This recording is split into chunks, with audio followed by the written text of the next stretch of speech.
अस्सलाम वालेकुम फ्रेंड्स, उम्मीद है कि आप सब खैरियत से होंगे। तो फ्रेंड्स, आज मैं आप लोगों को बताने वाली हूँ डॉक्टर्स की टिप्स बताने वाली हूँ आप लोगों को। तो ये जो है शेफ़ गुलजार ने बताई है। गुर्दों में मसले के लिए है ये टिप्स।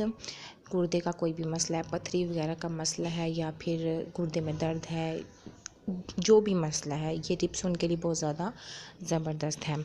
तो इसके लिए आप लोगों से गुजारिश है कि सबसे पहले आप लोग हमारे चैनल को सब्सक्राइब कर लीजिए और हम अपने चैनल पर डॉक्टर सी की टिप्स आप लोगों तक पहुंचाने की कोशिश करते हैं। और आप लोगों ने सबसे पहले लेना खरबूजा। खरबूजे का ना तो आप लोगों ने बीज निकालने हैं और ना ही उसका जो छिलका है वो उतारना है।